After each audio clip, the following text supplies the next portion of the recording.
10, 9, 8, 7, 6, 5, 4, 3, 2, 1.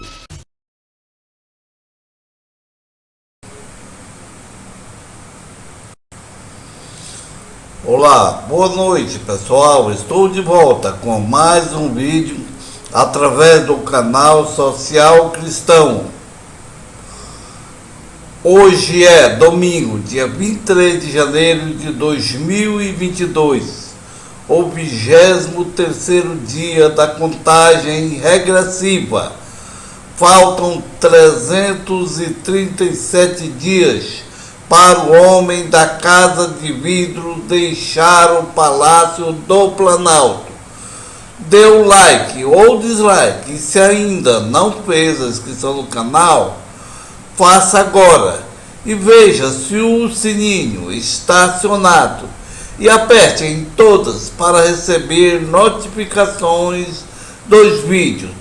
Fazendo assim, você estará me ajudando a combater o obscurantismo, a mentira, a hipocrisia desse desgoverno e dos líderes evangélicos que estão apoiando esse desgoverno.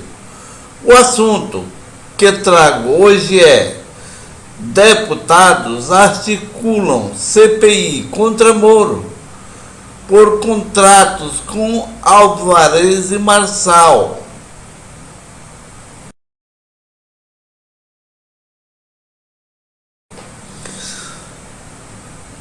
Partidos de esquerda reúnem 140 das 171 assinaturas necessárias para que o ex-juízo suspeito seja investigado, diz o deputado federal Paulo Teixeira.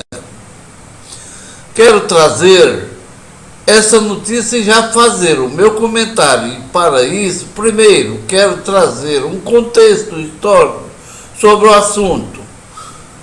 Eu separei aqui por planos. O plano A é o plano de Sérgio Moro, né, e a Lava Jato. O plano A, eleger Bolsonaro e fazer parte do seu governo.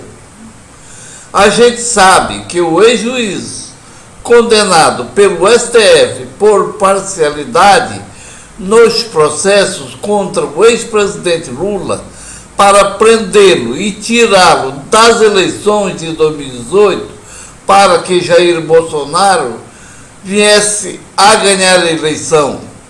Uma prova maior é o fato de Moro, antes de fechar as urnas, já estava negociando a sua indicação para o Ministério da Justiça e Segurança de Bolsonaro e uma futura indicação para o STF. Plano B, negociar multa das Petrobras com o Departamento de Justiça americano e receber 2,5 bi. Veja o vídeo da fake news que é a quebra da Petrobras. E a gente sabe que a sua motivação não foi só isso. Foi ganhar muito dinheiro também e se preparar para entrar na política. Desde quando Moro, junto com a força-tarefa da Lava Jato de Dallagnol, fizeram um acordo com a Suíça e com o Departamento de Justiça norte-americano para quebrar empresas brasileiras na área da construção civil, bem como a Odebrecht. E na área de petróleo, a Petrobras, quando a Lava Jato de Dallagnol e Moro, mentindo, inventou uma das maiores fake news, alarmando que a Petrobras estava quebrado, e com isso deu maior prejuízo para a Petrobras, pois os preços das ações caíram. o valor da estatal, causando prejuízo para os acionistas americanos que entraram na justiça contra a estatal, cobrando uma multa que foi ajudada pela Operação Lava Jato, que entregou informações confidenciais da Petrobras e fez negociação para que a Petrobras pagasse uma multa bilionária para acionistas norte-americanos e deixando de fora os acionistas brasileiros da Petrobras, sendo que dentro do acordo a força-tarefa recebeu da Petrobras a importância de 2,5 bilhões a título de abrir uma fundação de combate à corrupção, que na realidade se desconfia que era para eles usarem parte do dinheiro em futuras campanhas eleitorais. Bem, como se sabe, Moro se lançou a pré-candidato a presidente da República e Dallagnol a deputado federal. Dá até para pensar que eles estão em busca do foro privilegiado. Plano C. Suspeita de recebimento de propina em declarações premiadas. Quanto às empreiteiras, principalmente a Odebrecht, que ele ajudou a quebrar, e houve algumas denúncias de uso das delações premiadas para recebimento de propina por parte de procuradores e de advogados ligados à Lava Jato, que trabalham quase que sob comando do ex-juiz Moro Parcial de Curitiba. Voltando ao assunto principal, que é os deputados articulam CPI contra Moro por contratos com Alvarez. Assista o vídeo. E o ex-juiz e ex-ministro da Justiça Sérgio Moro vai trabalhar como sócio-diretor da consultoria empresarial Alvarez e Marçal. Entre outras coisas, a empresa atua no processo de recuperação judicial de companhias. Uma delas é a Odebrecht, empreiteira com diretores investigados pela Lava Jato e condenados pelo próprio Moro. Moro é contratado pela Alvarez Marçal. Segundo o 247, o deputado federal Paulo Teixeira, PT São Paulo, irá recolher assinaturas para que a Câmara dos Deputados instale uma CPI com o objetivo de investigar um suposto conflito de interesses na atuação do ex-juiz Sérgio Moro, que foi declarado suspeito pelo Supremo Tribunal Federal, STF, e destruiu 4,4 bilhões de empregos, segundo o Diese, junto à empresa de consultoria estadunidense Alvarez e Marçal. De acordo com a coluna da jornalista Mônica Bergamo, da Folha de São Paulo, a base da investigação serão os relatórios do Tribunal de Contas da União, o TCU, que investiga o caso. O tribunal analisa os atos de Moro, como o juiz fragilizaram a situação econômica de empreiteiras, e alguns anos depois ele foi trabalhar justamente na companhia responsável pela recuperação judicial da maioria delas. Meu comentário: plano D, negócios com Alvarez Marçal. O ex-juiz declarado pelo STF parcial de Curitiba, logo que saiu do governo de Bolsonaro, foi contratado como um novo diretor-geral do setor de disputas Investigações e Compliance em São Paulo, pela Alvarez, é uma das maiores consultorias de recuperação de empresas do mundo, com 5 mil funcionários em 4 continentes, com 8 unidades de negócio no Brasil, que é a empresa responsável pela recuperação, além da Odebrecht, outras empresas que são clientes da Álvares Marçal e quebradas por Moro.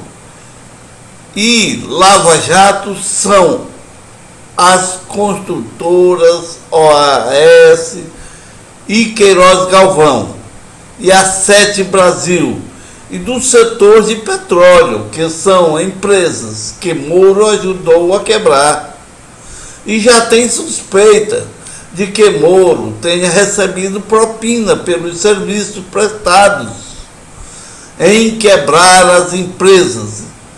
E já há uma investigação por parte da AGU, que descobriu que a Alvarez Marçal Consultoria, que abrigou o ex-juiz Sérgio Moro, Podemos, depois que ele deixou a magistratura, recebeu em honorários a cerca de 42,5 milhões empresas que foram alvo da Lava Jato, à semelhança do que ele fez quando prendeu Lula para que Bolsonaro fosse eleito e ele participar do seu governo.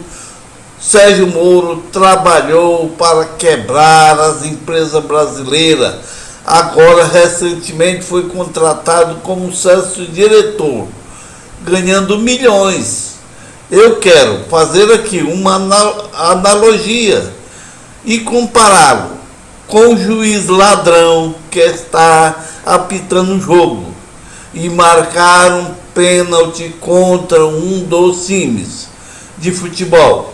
Só que ele mesmo que cobra o pênalti e converte o gol. E depois vai falar com o homem da mala preta.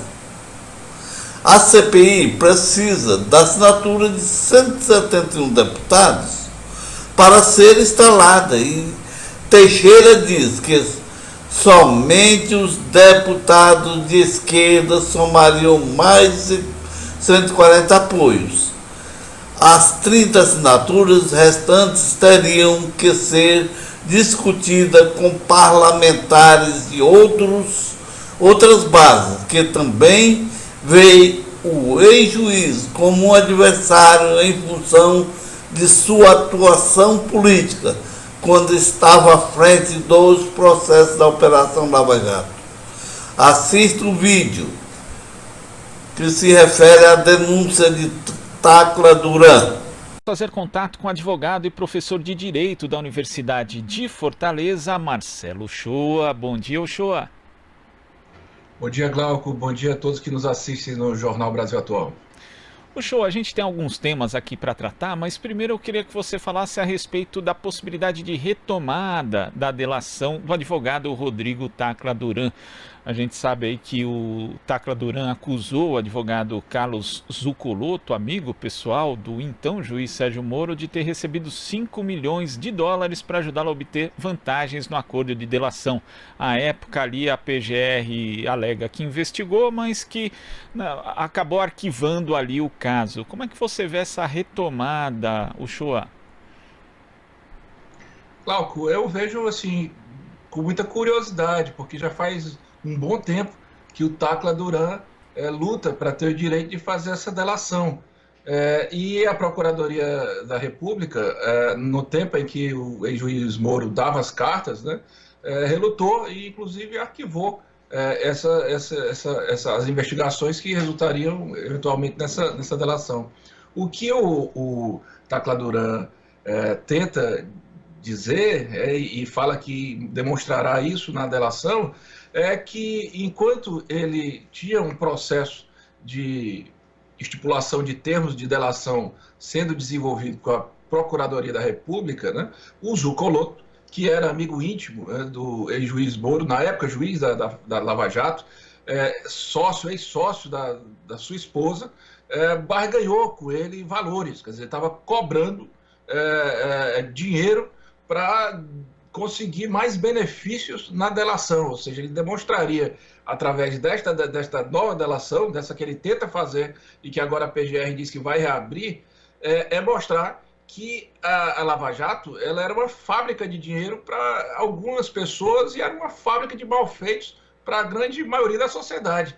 E isso é muito importante, porque o juiz Moro ele sempre foi muito a favor das delações. Agora, nessa que é contra ele, que pode desmascarar toda essa ideia de homem probo, de homem ético, de homem correto, ele não quer de jeito nenhum. Mas vamos esperar que a PGR faça isso. É claro que a PGR também, nesse momento, tem um objetivo de minar o Moro, tem uma briga comprada entre ele e o presidente da República. Era bom que tivesse feito naquele tempo, mas também não está errado fazer agora, não. Vamos esperar, viu, Glauco, com muita atenção essa delação, que ela venha, né? E que o Tacla Duran demonstre aquilo que vem afirmando já desde desses longos anos, já faz anos disso, né? Agora, você citou, né, esse fato do então juiz Sérgio Moro adotar muito ali, né, legitimar o sistema de delações e agora se posicionar de forma contrária. Tivemos também uma declaração do coordenador da Força Tarefa da Lava Jato, o procurador Deltan Dallagnol, e eu vou ler aqui o Shoa para que você comente. Ele diz o seguinte: diante do arquivamento das falsas acusações de que não é confiável e da renovada tentativa de induzir em erro autoridades para se livrar de responsabilização, acreditamos e defendemos que questões políticas não devem interferir na atuação independente das instituições. Como que você vê essa declaração, Shoa? Isso aí é uma piada, né, Glauco? Porque ele defende isso agora, mas não defendeu isso antes. A própria manifestação do Tacla Duran é no sentido de mostrar que a Lava Jato estava impregnada de conteúdo político. Não só de conteúdo político, mas também de ilícitos. Ele também teme, logicamente, a delação do Tacla Duran, porque ele se envolve diretamente da situação. Quer dizer, se o Zucoloto iria barganhar com alguém a diminuição de penas, melhorias de benefícios em função do recebimento de dinheiro, quem é que estaria na ponta da Lava Jato fazendo esse serviço sujo? Aí o Dallagnol também vai ter que se explicar muito bem sobre isso aí. É outro que vem tentando vender uma imagem de correição, quando na verdade no submundo tenta estabelecer critérios completamente danosos à democracia brasileira. Não só isso, mas aí tem a história daquela fundação que seria criada com recursos bilionários da Petrobras apreendidos no exterior. Quer dizer, o Ministério Público Federal está todo preso, né, nessa corrente de malfeitos ilícitos também. Agora, ainda dentro dessa confusão entre esferas jurídica e política, nós temos tido aí uma defesa veemente por parte, inclusive, de juristas, né, e mais principalmente de apoiadores de Jair Bolsonaro, em relação ao artigo 142 da Constituição Federal, que, em tese, segundo ele, justificaria uma eventual intervenção militar. Como é que você vê a discussão em torno disso? Quer dizer, nem chega a ser uma discussão, né? Porque é uma parte muito minoritária que entende desse jeito. Mas como você vê a defesa dessa tese, Shoa? Glauco, veja só, se a gente for analisar só o conteúdo histórico, não faria o menor sentido uma Constituição que é chamada cidadã, que foi resultado de um processo de retomada da democracia depois de uma ditadura, estabelecer o empoderamento dessa magnitude às Forças Armadas. A Constituição do Brasil não faz isso. O que diz a Constituição do artigo 142 é que as Forças Armadas elas destinam-se à garantia dos poderes. Então, assim, se ela serve aos poderes, ela não está acima dos poderes, ela está abaixo dos poderes. As Forças Armadas não são um poder do Estado. O Estado tem 3 poderes, é o Executivo, o Legislativo e o Judiciário. Nem faria sentido as Forças Armadas serem um poder, porque não poderia ter o presidente da República como chefe supremo. que o presidente da República não poderia comandar dois poderes, né?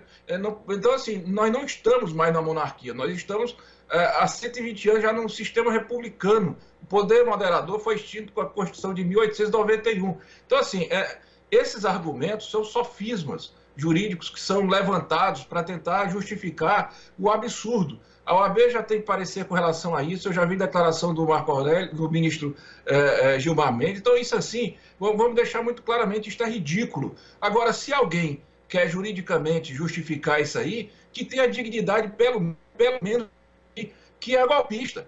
Porque não adianta você assumir um argumento desse e querer com sofisma fazer de conta que você está defendendo a legalidade, porque na verdade você é golpista. Tenha dignidade de assumir isso e pronto, meu amigo. É muito simples. Né? Agora ficam as pessoas se escondendo atrás de títulos, de nomes, para defender o absurdo. O artigo 140, se a Constituição quisesse ser estabelecido que as Forças Armadas tinham o poder de intervir nos estados, ela tinha feito isso de forma categórica, de forma expressa. Se ela não disse isso quando falou de poderes, falou da independência e do equilíbrio entre os três, né, que são três, e as Forças Armadas estão de fora, os poderes são tratados ali bem no começo do artigo 2º, as Forças Armadas estão 142, então isso aí é um absurdo total. Né? Do ponto de vista jurídico, isso é ridículo. Eu nunca tinha ouvido falar nisso, passei faculdade, fiz mestrado, fiz doutorado, nunca foi aventado sequer essa hipótese para levantar essa discussão nesse momento. São algumas pessoas tentando fazer uma reinvenção do direito no Brasil, né, Uchoa? Então assuma que é golpista, mas não fique com o papo furado. Uchoa, e falando a respeito, não de golpismo, mas de autoritarismo, né, o que está ali vizinho, nós tivemos aí uma declaração do presidente Jair Bolsonaro ontem, fazendo referência justamente ao fato do presidente dos Estados Unidos, Donald Trump, ter definido, né, ter chamado anarquistas liderados pelos Antifa, fazendo referência aos protestos que ocorrem lá como terroristas. Bolsonaro também disse o seguinte, Uchoa: olha, começou aqui no Brasil com os antifas em campo, um motivo, no meu entender, político diferente dos Estados Unidos. São marginais, no meu entender, terroristas. Como é que você vê essa declaração do presidente Jair Bolsonaro, Uchoa? Glauco, engraçado, porque marginal não é aquele cidadão que foi às redes sociais convocar não sei quantos comboios para Brasília para destituir os poderes armados e tal, e que ia fazer. Essas pessoas não são marginais, né? Essas que vão para frente do Supremo Tribunal Federal ameaçar ministros, ameaçar tocar fogo no Congresso, essas pessoas são absolutamente normais. Para o presidente Bolsonaro, qualquer movimentação que seja no sentido de dizer que ele é um incompetente, que ele não tem condição de conduzir o Brasil porque comete crime de responsabilidade, que comete crimes comuns, que ele não tem uma resolutividade adequada para este problema grave que nós estamos passando de pandemia. Qualquer pessoa que vai fazer isso, o Bolsonaro acha que é marginal. Quer dizer, é um descaramento total. É lógico que os antifas eles têm o direito de ir para a rua, né? Nós estamos num momento de lockdown, mas se uns têm, os outros têm também, cumprindo as medidas de segurança e adequadas, e veja só, eles são a última trincheira que eu vejo de defesa contra a homofobia, contra o racismo, contra o autoritarismo, contra essas pessoas que querem acabar com a democracia, contra essas pessoas que ficam lutando para que seja instalado um governo militar com a restauração de um novo AI-5. A polícia tem que proteger, né, os antifascistas e não oprimir. Se oprimir é porque algo de muito errado está vendo com a democracia do Brasil. No meu modesto entendimento, todo mundo tem o direito de protestar e protestar contra esse presidente, dizendo que ele está sendo um péssimo governante, porque de fato ele tem sido. Agora, o que ocorreu no domingo, né, pelo menos em São Paulo e no Rio, foi justamente isso que você falou, Uchoa. As forças de segurança, na verdade, tratando de reprimir os movimentos que pediam democracia, sendo que a gente teve, antes disso, diversas manifestações no sentido contrário, pedindo fechamento do Congresso, do STF, intervenção militar, e até então eles não tinham sido incomodados. Quer dizer, isso demonstra uma fragilidade mesmo do nosso desenho democrático, essa atitude das forças de segurança, Uchoa? Totalmente, Glauco. Assim, a militarização no Brasil, não acompanhada de um fortalecimento da compreensão crítica do papel das Forças Armadas, faz com que elas sejam utilizadas como instrumento de opressão. Então, assim, as Forças Armadas já têm uma intenção de oprimir certos segmentos sociais e de tutelar outros. Então, fica claro que a mão será mais pesada contra aqueles que protestam contra o presidente e a mão será muito leve, né, com aqueles que estão ali defendendo o presidente, ainda que defendendo também a ruptura institucional. Agora, a minha preocupação, Glauco, é que esses movimentos, né, não tendo um controle efetivo de partido político, de um movimento de classe, pelo fato da própria natureza dele ser uma coisa muito espontânea, ele acabar sendo vítima de infiltrados.